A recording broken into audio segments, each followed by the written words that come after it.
सरकार गरीबों के कल्याण के लिए योजनाएं शुरू करती है, लेकिन उन योजनाओं को घोटालेबाज कैसे पलीता लगाते हैं, ये आज हम आपको दिखाने जा रहे हैं। अपनी टीवी स्क्रीन पर आप इस वक्त तीन तस्वीरें देख रहे हैं। तीन कल्याणकारी योजनाएं असल में है जो कि भ्रष्टाचार की भेंट चढ़ गई। सरकार ने गरीब मजदूरों को लॉकडाउन में घर भेजना चाहा, लेकिन यहाँ डीजल की लूट हो गई। सरकार ने गरीबों को अनाज देना चाहा, लेकिन मुनाफाखोरों ने यहाँ भी उनका हक छीन लिया। और फिर सरकार ने गरीब महिलाओं को उज्ज्वला योजना से उनका भला करना चाहा, तो लालचियों ने यहाँ भी उनके साथ धोखा किया। तीन तस्वीरें ये देखिए आप, बहराइच, फिरोजाबाद और आगरा की तस्वीरें। डीजल की कैसे लूट हुई, राशन कैसे घोटाला हुआ, उज्ज्वला योजना में कैसे घोटाला हुआ, ये तीन तस्वीरें उसी की। अब बात पहले बहराइच की कर लेते हैं, डीजल घोटाले की कर लेते हैं। घोटालेबाज किसी भी हालत में मौका नहीं चूकते। महामारी के दौर में भी घोटालेबाजों ने मजदूरों को उनके गांव शहर पहुंचाने के नाम पर घोटाला कर लिया। मामला बहराइच का है। वहां पर रोडवेज बस चालकों ने डीजल के नाम पर जैसे लाखों की लूट मचा दी। रिपोर्ट देखिए।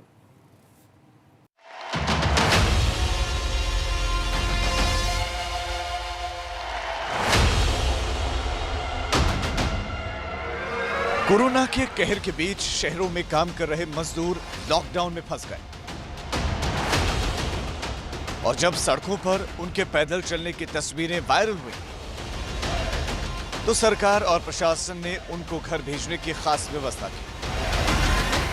लेकिन घोटालेबाजों का खेल देखिए। इन सरकारी इंतजामों को उन्होंने बहती गंगा समझा और मौके का फायदा उठाते हुए उसमें हाथ धो लेना चाहा। बहराइच में रोडवेज बस चालकों ने कुछ ऐसा ही घोटाला कर दिया, जिसे यहां डीजल घोटाला कहा जा रहा है। उन्होंने ये घोटाला कैसे किया, जरा अधिकारी की जुबान से ही सुनिए। इसमें जो है वो गाड़ी गोंडा तक पहुंची है, गोरापुर वाली कोई बात नहीं है। गाड़ी गोंडा गई है, गोंडा से उनको बलरामपुर और अन्य मार्गों पे जो है वो भेजा गया था, जिसमें से 6 गाड़ियों की जांच करी गई है। 6 गाड़ियों में से जो है वो 3 गाड़ियों में अंतर पाया गया है जो प्रमाणित है, तो उनकी संविदा समाप्त कर दी गई है चालकों की। तो समझे आप, इसे ही कहते हैं मौके का नाजायज फायदा उठाना। लॉकडाउन के दौरान प्रवासी श्रमिकों को लाने और ले जाने के नाम पर हुए इस डीजल घोटाले की जांच के लिए कमेटी का गठन कर दिया गया है। अधिकारी कहते हैं दोषियों के खिलाफ मुकदमा दर्ज करवाने के निर्देश दिए गए हैं और उन्हें बख्शा नहीं जाएगा। उसमें तो डीजल का कुछ लगता है, कुछ किलोमीटर की हेरा फेरी है और उसकी जांच कमेटी की गई है। जांच रिपोर्ट आने के बाद उसमें हमारे आरएम साहब, एसएम साहब, लेखाधिकारी साहब सब मिल रहा है। बहरहाल इस भ्रष्टाचार के पोल खुलने के बाद रोडवेज कर्मियों में हड़कंप मचा है। वैसे जांच में फिलहाल ये सामने आया है जिन बसों को बस अड्डे से कुछ दूरी पर ही खड़ी करके उनमें से डीजल चोरी की जाती थी, उन बसों में लगे जीपीएस के तार काट दिए गए थे ताकि किलोमीटर के संचालन का पता न चल सके। सूत्रों की माने तो ये खेल केवल बहराइच में ही नहीं बल्कि कई जिलों में खेला गया है। इससे साफ होता है कि इस सिंडिकेट में नीचे से ऊपर तक कई लोग शामिल हो सकते हैं। अब देखना यह है कि जांच के बाद कितने रोडवेज कर्मियों पर गाज गिरती है। बहराइच से परवेज रिजवी की रिपोर्ट, एबीपी गंगा।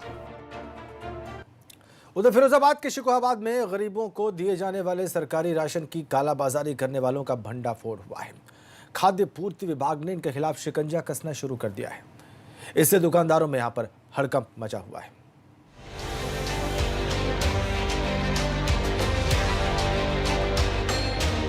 इस देश में गरीबों को उनका हक क्यों नहीं मिलता, उसकी एक छोटी सी बानगी इन तस्वीरों में देखिए। तस्वीर फिरोजाबाद के शिकोहाबाद की है। एक राशन की दुकान में खाद्य आपूर्ति विभाग के अधिकारी और उसकी टीम के सदस्य चावल और गेहूं की बोरियों की चेकिंग कर रहे हैं और इसी दौरान दुकानदार गिरफ्तारी के डर से फरार हो जाता है।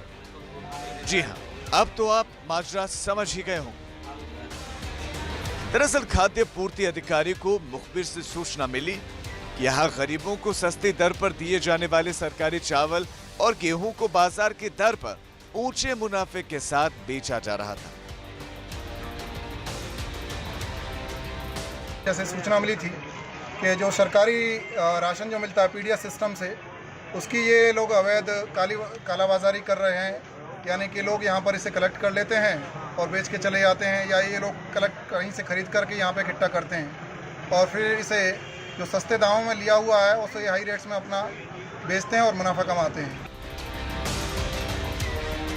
खाद्य आपूर्ति विभाग की टीम ने पुलिस की मदद से यहां कार्रवाई करते हुए कई दुकानों के ताले तोड़वाए और कई बोरी चावल और गेहूं भी बरामद किए हैं। छापेमारी की इस कार्रवाई से आसपास के इलाकों में हड़कंप मच गया। कई दुकानदार फरार होने लगे। इन दुकानों को फिलहाल सील कर दिया गया है और फरार दुकानदारों की तलाश की जा रही है। लेकिन सवाल उठना लाजमी है कि कोरोना और लॉकडाउन में जो राशन गरीबों को सस्ती दर पर दिया जाना चाहिए था, उसे अगर चोरी छिपे इस तरह बाजारों में ऊंची कीमत पर बेचा जाएगा तो गरीबों का पेट कैसे भरेगा। फिरोजाबाद से कृष्णा पूरवाल की रिपोर्ट, एबीपी गंगा। तो घोटाला हर तरफ जारी है। चलिए अब आगरा चलते हैं। वहां उज्ज्वला योजना के नाम पर गोरख धंधे का पर्दाफाश हुआ है। गरीब महिलाओं की सेहत और सुविधा को ध्यान में रखते हुए इस योजना की शुरुआत की गई, लेकिन आगरा में एक गैस एजेंसी ने इस योजना को कैसे पलीता लगाया, इसकी रिपोर्ट आपको दिखाते हैं। जैसे चोर चोरी से बाज नहीं आता, वैसे ही घोटालेबाज कभी घोटालों के बिना नहीं रह पाता।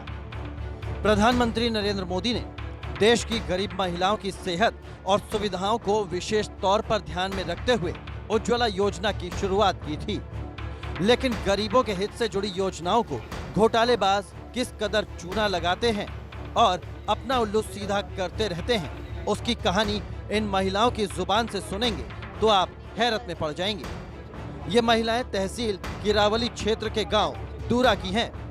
उज्ज्वला योजना के तहत इन महिलाओं ने गैस का कनेक्शन लेना चाहा, लेकिन Chokhelal Chandavati Indian gas agency का करता धरता हर बार इन्हें नए नए बहाने बनाकर टालता रहा।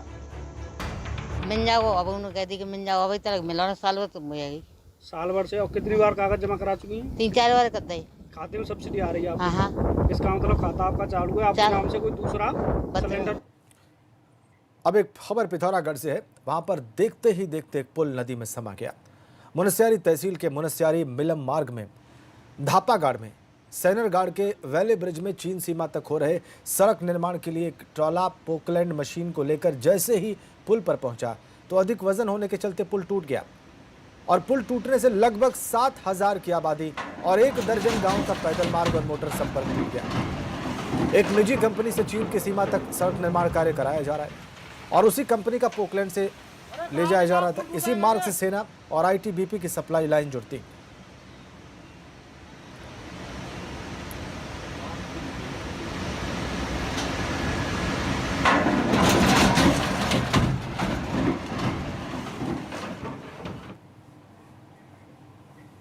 देखिए कैसे सब कुछ क्या हुआ।